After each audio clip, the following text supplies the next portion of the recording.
Just on these costs, please bear in mind that this textbook is a few years old, so these numbers are going to be low.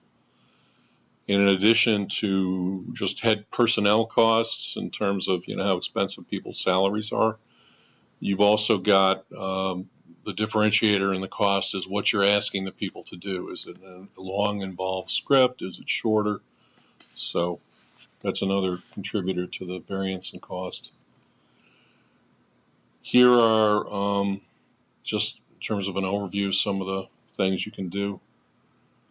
Selling, that's outbound. Taking an order is inbound. Generating leads is outbound. Qualifying leads, outbound. Micro research, outbound. Upsell, cross-sell, political campaigns, and polling, those are all outbound. Now,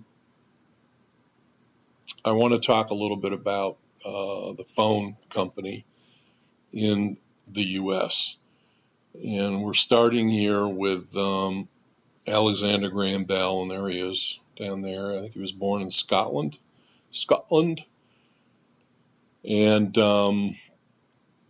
invented and patented the first practical all-electric telephone. He founded AT&T in 1885.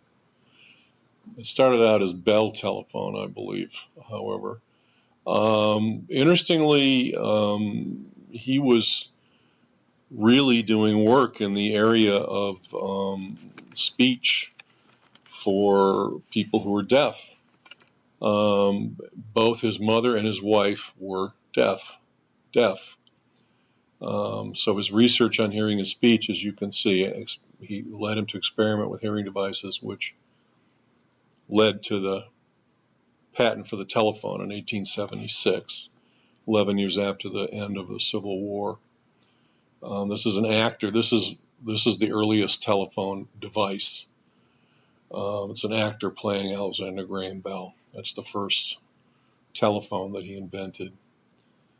Now, in terms of turning this device into an actual business, in 1877, as you can see here, this through the Bell Telephone Company, a fellow whose last name was Coy got a local franchise in New Haven and Middlesex counties in Connecticut. And they established the District Telephone Company of New Haven in 1878. And they had a switchboard, but it was kind of cobbled together with different stuff. He was, I guess, a pretty handy guy. 64 customers, only 2 conversations could be handled simultaneously, and 6 connections had to be made for each call. Okay, early switchboard. And he started with 21 subscribers who paid $1.50 per month for the service, and they tended to be doctors and lawyers and fire chiefs and the firehouse and the police station and things like that. So as you can see from this kind of pulling up, only 11 were actual residences. 4 of those were people who worked for the company. So that was the beginning of putting phone lines, copper cable around to carry transmitted telephone messages. So 1876 it was invented. By 1878 it had grown so much that this is what switchboards look like.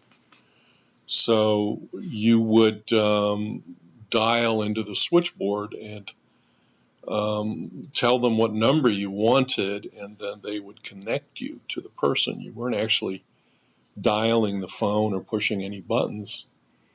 The dial phone was invented in 1891, where you didn't need to speak to a switchboard operator to get your number. There were clicks, 1, 2, 3, 4, 5, 6, 7, 8, 9 clicks, that routed the call to the appropriate end number, and either would give you a busy signal if the number was in use, or you'd get a ring if it wasn't. Right? Okay, I've got another piece of music to play now.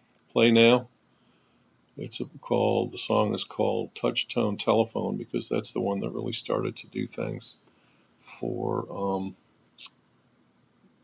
telemarketing.